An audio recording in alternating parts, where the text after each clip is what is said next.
Welcome back to Gems with Genesis Amaris Kemp. With me today is Tyra Jones. And here's a bit about Tyra. Tyra D. Jones is a wife, mother of 8, and foster mom to 2 boys. She is a 3 times Amazon best-selling author, a certified life purpose coach, and motivational speaker. She has dedicated her life to helping other women heal from past abuse and live a victorious life. She does so by sharing her personal journey of surviving an abusive marriage and homelessness to living the life of victory in God. You heard me, God. It is her desire to encourage, support, and motivate women in the same struggles by empowering them to be the best versions of themselves. Some books written by Tyra include her memoirs, A Crown of Beauty for Ashes, Pain to Purpose, Escaping the Fire to Get to Freedom, and a 31-day companion devotional for A Crown of Beauty for Ashes. She has also co-authored 2 anthologies, Broken Chains and Soul to Soul. And without further ado, welcome Tyra D. Jones. We're talking about pain to purpose, y'all. Yes. Hey, everybody. Hey, Genesis. Hey, thank you so much, Tyra. Just reading your bio, that is just a condensed version of who you are. So start off by telling the listeners a little bit more insight, because we all know that a bio is just a bio. And then we're going to really dive into from pain to purpose, because that is so impactful, because we've all endured some type of pain in our life, but it's that pain that produces the purpose and us really figuring out who we are, why we were created, and etc. Whenever someone asks me to describe who I am, the first thought that always comes to my mind, I have to give God glory because I am His child. I am a woman of God first. I'm a wife to the love of my life. I'll explain that later. And we have a blended family of 8. I came in with 4, he came in with 4. And then we adopted a little girl last year from foster care, and we're hoping to adopt 2 little boys. That's part of who I am as a person. Some of the things that I do is fight for domestic violence to help end it because I had a life of domestic violence and I thought that I had an end. And once I got out, I saw that my life was just beginning. And I also fight for foster care awareness because that is an important topic. If you have a horrible beginning, it's hard for you to see where you're going. So I fight to help children have a better future.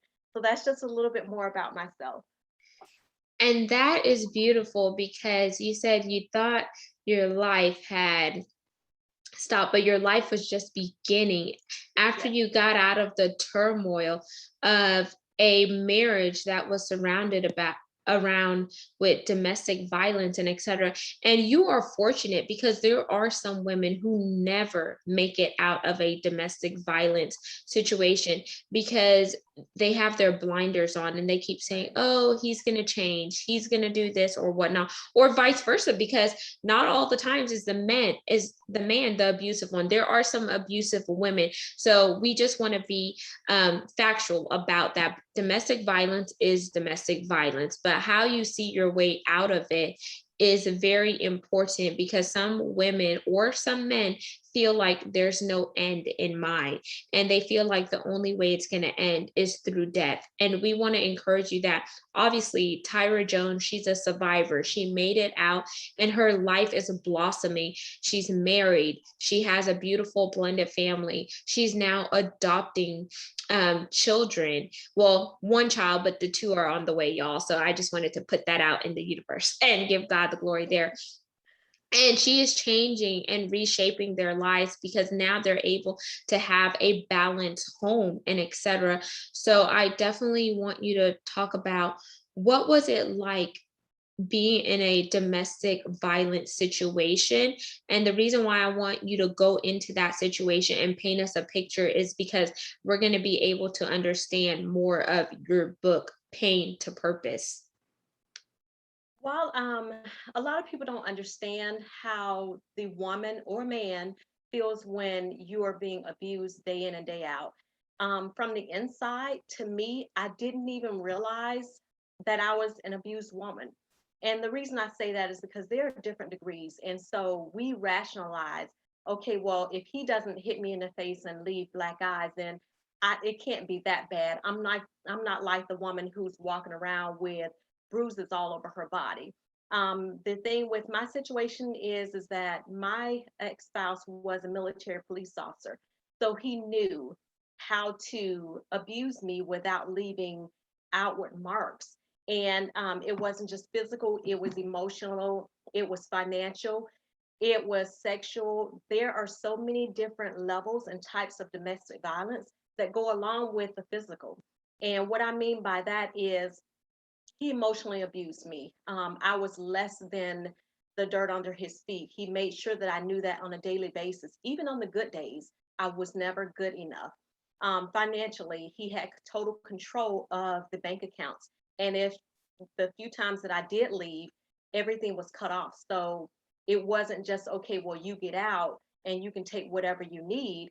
He kicked my kids and I out, and we were forced to fend for ourselves with nothing. We couldn't leave with anything because everything belonged to him. Um, So and what I mean question by there really quick. So when you left with you and your kids, were those his children biologically? Yes, 3 out of the 4 were his. My story, there was a pause, and what I mean by that is we were married for 7.5 years. I actually left him, and I went back to him 4 years later. That's a whole nother story because if we don't get counseling after abuse, we don't change our mindset, and so that mindset still has us in bondage, and we still feel like we need that person no matter how long the break. So Okay. during that break, I had my fourth child. Okay. You had your fourth child with someone else, not him. Yes, yes, Okay. someone else. Okay. And the reason why I asked that is because it's part of your story. And so I wanted to put that puzzle piece in. So go ahead because it's And so as far as sexually, I mentioned that because a lot of people don't equate that to abuse, but when the night that he finally tried to kill me, he actually raped me. And yes, a husband can rape his wife. Um, and that was his way of showing me he still had control of me. It wasn't just the rape, but also he would go out, bring STDs back to me. So that broke down my body because, of course, he would go to the doctor and get care for his symptoms, not telling me that I needed care for mine. And I'm still struggling with some of those things today. So it's a total package. When a woman is inside domestic violence, she's broken down. He starts grooming her and seducing her from the beginning. And by the time it's in full blown, she feels like she needs him. She doesn't feel like she's good enough for anyone else because he's constantly telling her, no one else wants you. I'm the only one who wants you. And, from the way I wore my hair, the clothing I wore, I had to stay a certain size. Otherwise, that became a problem. So it's total control of her. And so people say, well, why don't you leave? Well, by the time you realize that you're being abused, you're psychologically connected to him in every other way. wow. Okay. And let's stay here for a bit and we're going to unpack some of this. So he was controlling all aspects of your life as if he wanted you to see him as your God, even though you already have a heavenly father and you already have an earthly dad. So, him trying to be your husband, he wanted to be more than your husband in a sense. And he was projecting his insecurities that he was dealing with onto you because he felt like if I could keep you under my feet, if I could talk down to you, if I could do this, that, and the third, you're not going to realize who you are. You're not going to realize the inner warrior of Tyra Jones.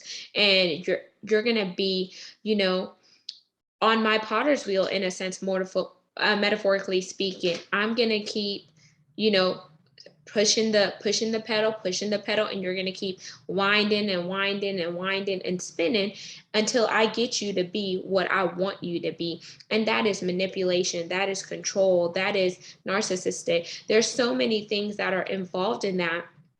But I want to ask you, what drew you to that man in the first place?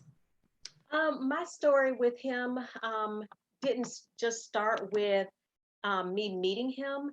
I say all the time my story started when I was growing up. And the reason I say that is because I grew up in an abusive home. I saw my father abuse my mother. And so it's generational. And I say that because my sister also married an abusive man. So it started way back in childhood. And I saw that as the marriage, the typical marriage, because I didn't know anything else. And so, the saying of daughters marry their fathers, I believe that's true in the spiritual sense because that's who you gravitate toward. I met him when I was 15 years old in high school, and I was already damaged from the abuse that I saw in my home with my father and my mother, but also I was also sexually abused for between ages 5 and 14. So there was so much going on with me.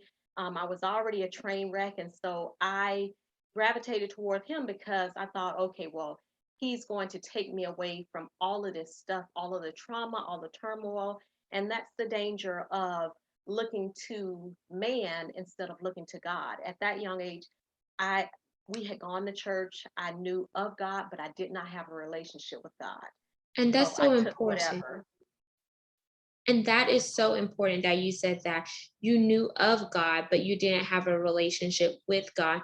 And one thing I heard you say as you were speaking was you were already damaged. So when you saw him, you gravitated to him because you thought he was going to be your saving grace. So you were Right. trying to seek validation in him versus seeking validation and going up vertically. And when I say go up vertically, go up to our Heavenly Father and Maker, because Right. you were already dealing with complexities at home. Then you put school in there, then you put you being taken advantage of at such a young age, from 5 to 14, you mentioned, right? Yes. That's hard for any child to endure. And when you are so young, sometimes it's hard to really express yourself to your parents, especially if they're dealing with their own baggage and bondages. They're not going to understand how you feel. So you needed somebody to love you, and the people that you thought could really love you was not there, mentally, physically, and emotionally, in a sense, because they are dealing with their own struggles. So then now you're just going through life and going through the emotions, and you want a way out, but your way out was by seeking somebody else versus getting whole and rebuilding the damages inside of you. Right. Right. So when did you really start to put in the work, um, from your adolescence to your adulthood? Talk about that, and then we're going to go from your abusive marriage to your conducive marriage now, if that makes sense. Yes. I think all along the way, I realized that I needed to get out. I wanted to get out. I just did not know how. Um, Back when we were originally married, because the abuse started in high school, we got married. I did confide in a few people because we both joined the army, and so the mentality of the army is so harsh sometimes that they don't want to hear you're being abused because that disrupts the mission. And so there were times then that I confided in his unit, mine, but it went on deaf ears.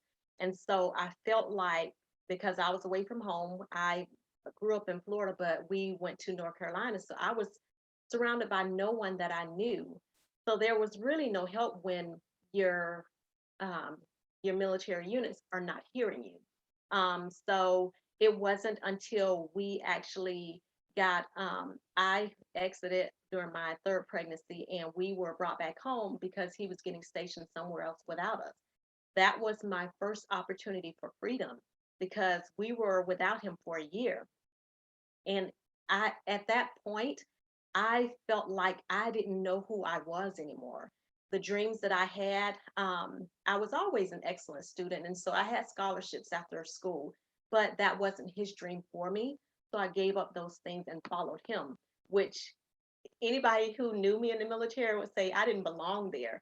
But I went because he wanted me with him. So during that year away from him, I realized who I was and that this was not the life that I wanted.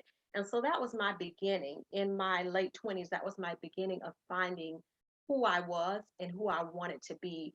And I wanted to go back to that young girl who wanted to be a teacher, wanted to be a writer. I still hadn't put that one foot out, but I knew at that point that that's what I wanted to do with my life.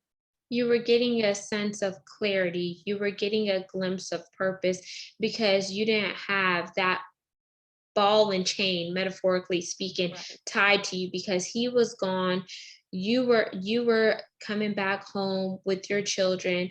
You were pregnant, and so you were going through a new birthing process, metaphorically speaking, because your vision wasn't tainted because you didn't have to, be in a household with the trauma that was enduring. It felt like you could breathe again. It felt like you could just let your shoulders relax because you didn't have somebody looking over you like a hawk. You didn't have somebody just coming in because your house should be a place of peace. It should be your sanctuary.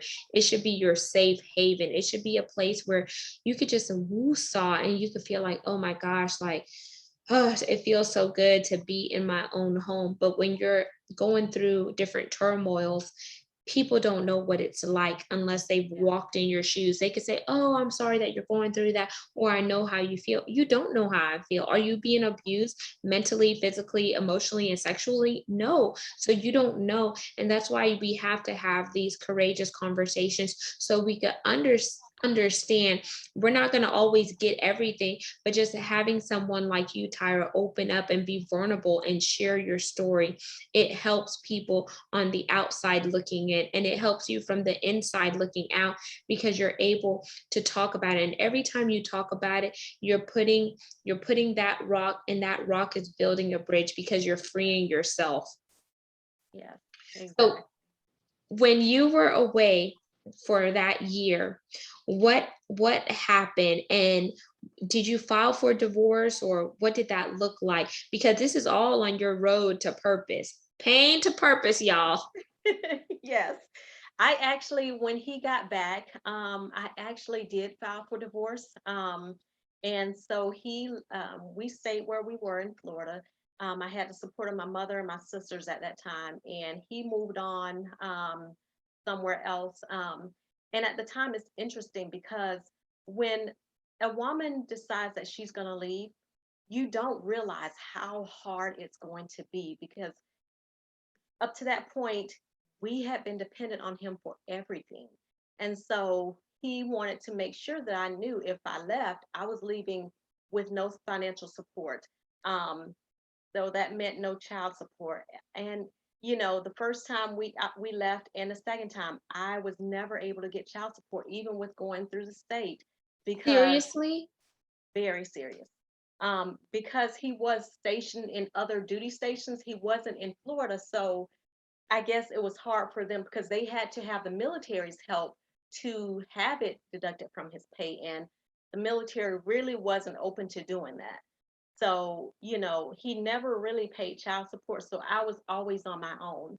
And I think a lot of times people don't realize, they think, okay, well, you can just leave. But most women stay because the financial, you want to make sure that you're able to provide for yourself and your children. Um, and that's just not there. Even public assistance, I couldn't get either time because we were still married. I could not afford to divorce him on my own. I had to go through the county. So during that time, I couldn't get financial assistance because what they do is they count his income as part of mine. And that's why I wasn't qualified for benefits. Doesn't make sense to me. I think things need to change in that area because I think that's what keeps a lot of women from leaving. They don't have any resources to turn to. And then now that you got out of that relationship and now you're open and really sharing your journey, are you going to think about having a nonprofit for women who have endured something like this so you could, put some resources because we have to really help women who are going through domestic violence. And I'm all about equality, as you know, diversity, equity, inclusion plus equality. We also have to have men because there are some very abusive women out here too. So Yes. I'm not just giving men a bash. I'm not just giving women a bash. I'm giving anyone who is the predator when it comes to domestic violence. So I would love to see you start an organization because people who have gone through things, they already kind of have a blueprint and they're able to help somebody else who's in the fire, pull them out, metaphorically speaking. And now I want to kind of get into your purpose journey and learn about your Boaz because you mentioned that your husband now is, just amazing. And when you talked about him, it reminded me of Ruth in the Bible and how she was just tilling the ground or whatnot. She was following the instruction. Then she met Boaz, and it wasn't, it wasn't sexual or anything, but she just laid at his feet. She just helped him. She nurtured him or whatnot. And then before you know it, Ruth and Boaz, y'all, they were a Yes. thing. Yes. Um, I say that he's the love of my life. I used to think in the mindset that I had before that my previous husband was the love of my life, but I didn't even understand what love was. The funny thing is that when we decided to start courting, because we courted because of the church we attended at the time, I he had been trying to take me on one date for about 5 years. And I had told God after that relationship, I don't want any other man. I just want to raise my kids. That's all I want. I want to see my kids, go to school, and that would be joy for me. But of course, God had another plan because I did not trust love and I was still healing. And so we actually worked together, and he would ask me, you want to go on a date? No, it was always no. It was 5 years and he was very persistent. Um, and my go ahead for him was, okay, I'm on board. That was me telling him, okay, well, we can do this. But I was still a little bit afraid because, when you had a history of trusting your own thoughts, I had to make sure, okay, God, is this you? Because I don't want to get into another situation again. I just can't, because by that time I knew who I was, I knew what I wanted, and I knew what I wasn't going to take anymore. So we only courted for, because we knew each other a total of 8 years. 4 years in, he started trying to date me. Um, we courted, he proposed, we started courting on April 25th. He proposed on June 2nd. We got married on August 4th. So it was Oh, really quick. wow. It was Yeah, like it was really boom, quick. boom, boom. Yes. I remember when we went to an old school church. So he met with my pastor and he said, I'm coming back to get my queen. He was very serious about that. So we've been married 10 years next year. And it's been, when we first got married, he said that, you'll have a life like nothing else you've ever known. And it has been true. Um, I got married to him at age 40. And I would say that that's where my life started. A lot of times people say, okay, well, you're downhill at 40, but that's where my life started because he spoke into me. He told me I could write a book. He told me that I could minister to women. All of those things that I had looked for so long, he validated me and he built me up instead of tearing me down. And that's why we have to look to God for who we're supposed to have standing next to us. We cannot follow our own heart because our feelings change and our feelings are wrong most of the time. But yes, he's my Boaz. Wow. And this is so it's so funny but also true. And I'm when I say funny, not in a comical way, y'all, because she said at 40 her life was just beginning. And I think about going in Party City. And for those of you who don't know what Party City is, it's a store that has different party supplies and all this stuff. And for 40, everything is black and it's like over the hill because they Yeah. mean like going downhill. But in Tyra's sense, she was over the hill, yes, but she wasn't going down, y'all. She was going up because Going she up. had Yes. her Boaz, she had her rock, she had her other half, and he had his rib, and his rib metaphorically was Tyra. And together they are like glue and they became whole and they're growing together. But y'all who's listening, marriage is not perfect. Marriage is going to have ups and downs, but you remember the vows that you take to that man or woman. You remember why you fell in love with your partner, and you remember who God has given you, because sometimes we're praying for certain things and we have certain wants, but God doesn't always give you what you want. He gives you what you need according to his will, his glory, and his purpose for you. And sometimes we as women, we could get so impatient, y'all, because you're like, man, I'm single. When am I going to find a man? Oh, my friends are getting booed up, or oh, if I have to be a bridesmaid one more time, if I like, I mean, all of these are thoughts that, that the enemy likes to play. And sometimes, oh, I'm getting choked up, y'all. I'm a married woman too, just a disclaimer.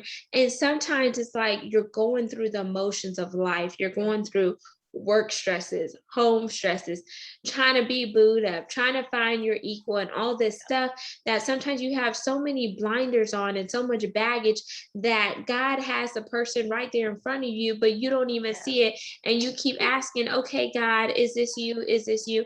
And it reminds me, one pastor said there was a guy that was stranded, and he prayed and he asked God for a miracle or savior. God sent him a boat. He said, no, I'm good. God sent him, I think it was a firefighter. No, I'm good. I'm just waiting on God. And then God sends him a third saving grace. What was the third one, Tyra? I thought one of them was a life raft. Yeah, a life raft, a firefighter, and then the third one was what? They sent a helicopter to go down to him. To lower him. Yeah, the helicopter lowers down the ladder to pick him up. No, I'm good. So he had 3 signs all passed by. And if I think about 3, I think about the Father, the Son, and the Holy Spirit. You had all 3 of them. You passed him by, but nah, I'm just waiting on God. I'm just waiting on God. But sometimes we say that we're waiting on God, but God is waiting on us to take a leap of faith. He's waiting on us to be obedient, because sometimes it's our disobedience that will have us going around the circle longer than we think. So that's one thing to be mindful of, because we already know that he has prepared us for purpose. We already know that he crafted us before he even formed us in our mother's womb. We know all these things, but why do we allow counterfeits? And those could be people and things to rob us of our joy, rob us of our peace, rob us of who we are. Why? It's because we're not following after the plan he has. We're not being led by his spirit, and we think we know better than God, and we often get ourselves in so much trouble trying to do our own thing or help God out because we think he needs our help. Yes. And sometimes he's like, I didn't ask for your help, but I asked you to trust me. I told you if you had the faith, the size of a mustard seed, you can move mountains. So imagine if you have more faith than a mustard seed. And a mustard seed is so tiny, y'all. If you just begin to increase your faith, if you begin to trust, if you begin to have faith, what more can he do besides move mountains? And mountains are big, y'all. So I want y'all to sit in that and marinate in that for a bit, because we all have faced pain, but it's that pain that produces purpose. Whenever we stop having a pity party, when we stop sleeping in our pain, when we stop wallowing in our pain, and we change our vantage point, we change our focal point, we get a new mindset, we get a new perspective, and most importantly, we keep God in the midst and in the mix. I'd like to say in the midst, because that's the external factors, and in the mix. The mix is the internal. When you keep him on the outside as well as in the inside, he's going to give you the blueprint. He's going to open your eye gates. He's going to open your ear gates. He's going to open your mind to new possibilities. And the word no longer reads impossible. It reads I'm possible. Yeah. So Yes. Tyra, I want you to tell us about Pain to Purpose, the book, and then tell us what that journey was like when you wrote it. Did you write it in the midst of your struggles, or did you write it after you were already walking in your testimony? Okay, so Pain to Purpose was my second book. The first book, A Crown of Beauty for Ashes, I wrote that, and that was after we had been married about 3 years, and my husband kept, saying, "You got to write your book. You got to write your book." And finally, because I had so much fear about it, finally I decided to write it. But A Crown of Beauty for Ashes was it was bare. I bared everything. I was very transparent in it to give people an internal look about how, what things went on in my abusive marriage. And then I decided to write Pain to Purpose, Escaping the Fire to Get to Freedom, because I wanted women who are in the situation to see, okay, you don't have to stay in the pain. You can get out. And when you get out, God has your purpose waiting for you. And so I wanted to show them how I did it, and to also encourage them, to let them know it's not just me. I'm not special, in that God only allowed me to get out, but they could get out and He had a purpose for their life as well.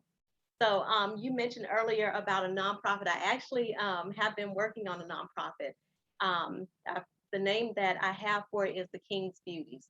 And so I am working on getting that set up, because my ultimate dream is to have a shelter, also resources and education. And the reason I've always wanted to do this, because the last time we got out, there were no shelters open. And so that's why we were homeless for about 6 months. We lived in our church for that amount of time. So I do want to help other women. I want to give back, and I want there to be a place that they can come to feel safe. Now, my journey hasn't always been easy, because again, with so much pain, it's like an onion peeling off a new layer, and something may trigger, and that's something else that God has to heal me of. But I hold on to His hand, because I know that I am going to have complete healing as long as I keep going back to Him. And that's beautiful. And wow, y'all, if that's not confirmation, because I had no idea Tyra was working on a nonprofit. But whenever I heard her story and I saw the stuff that she was doing behind the scenes, her and I never even talked about nonprofit. And that just lets you know that sometimes you just have to open your mouth to ask questions or plant those seeds, because some people come into our life for seasons and chapters. Other people come into our life for a lifelong journey. But don't confuse seasonal and temporary people for lifelong people. And remember, who are you connected with? Because I want to be connected with roof terrors, y'all.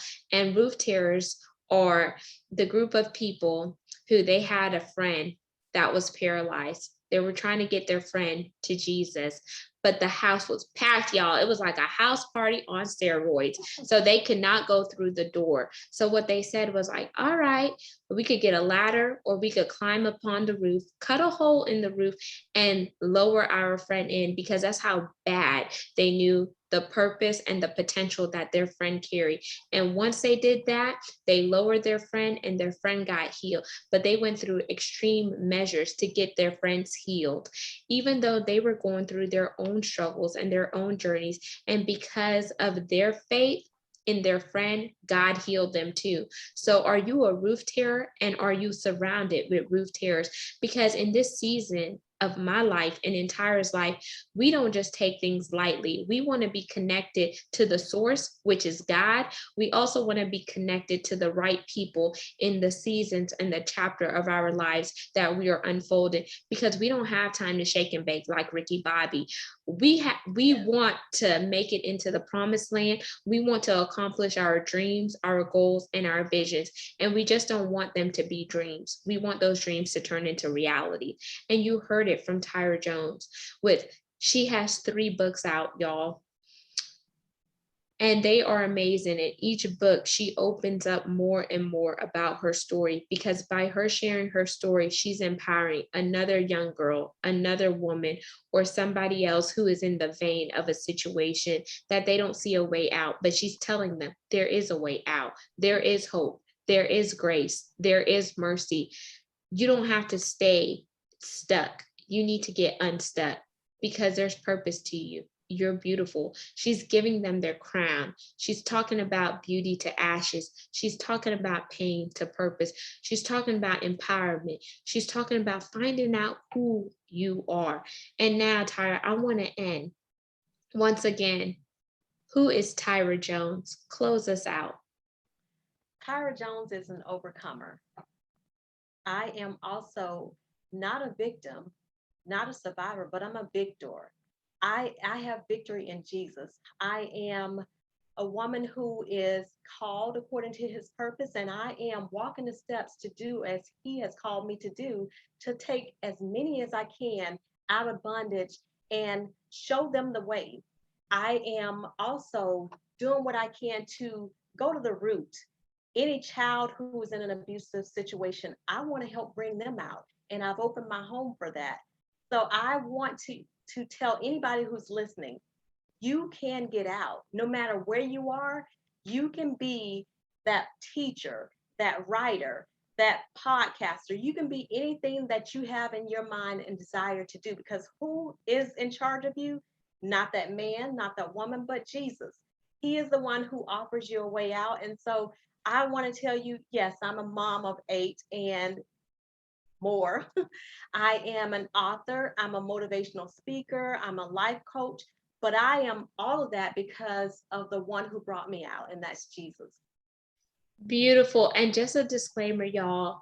When I met Tyra, she was just doing her thing. I saw something in her and I just went up and I just talked to her, because at the time I was working in corporate, y'all. And I said, you know what?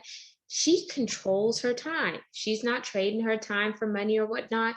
And she actually pushed me to write in my first book, Chocolate Drop in Corporate America, From the Pit to the Palace, because I was already writing, but I was writing for me, y'all. It was therapeutic. And she's like, have you ever thought about writing a book? But she said it in the Tyra's voice. And I'm like, no, I have never thought about writing a book. And we were at Starbucks, y'all. But I just wanted to put that context there, because who would have known why God had us connected? But I'm just going to let y'all marinate that. We will definitely have Tyra back. But Tyra, tell the listeners and viewers how they could connect with you on social media and your call to action. I am on Instagram, Twitter, LinkedIn, and Facebook at Tyra D Jones. And if you want to email me, if you're a woman in need, Tyra D Jones at outlook.com. Now, right now, I believe everyone's a writer. I believe everyone has a story. I'm not biased, because I believe that God gave everything that he wanted in us, and he wanted us to pour it out for others. So everyone has a journey to share. So I am hosting a book writing workshop, and it'll be every Saturday in the month of November. It's free, because I believe in giving back and allowing people to come, no matter what, if they can afford to or not. So join me for that writing workshop, and I will help you, give you the tools you need to get started on that journey. And there you have it, listeners and viewers of Gems with Genesis Amaris Kemp. You just heard Tyra D. Jones, and we talked about From Pain to Purpose. Stay tuned for the additional parts to come. And remember, you are a masterpiece. The potter's wheel still works. Broken pieces can always be refined. And don't ever let somebody or anything dim your light. Your light is meant for you to illuminate. Your light is meant for you to knock out darkness. And what you have inside of you is there for a reason. So walk in your purpose and live your life like it's golden. Signing out. Peace, love, and blessings. Genesis Amaris Kemp and Tyra D. Jones.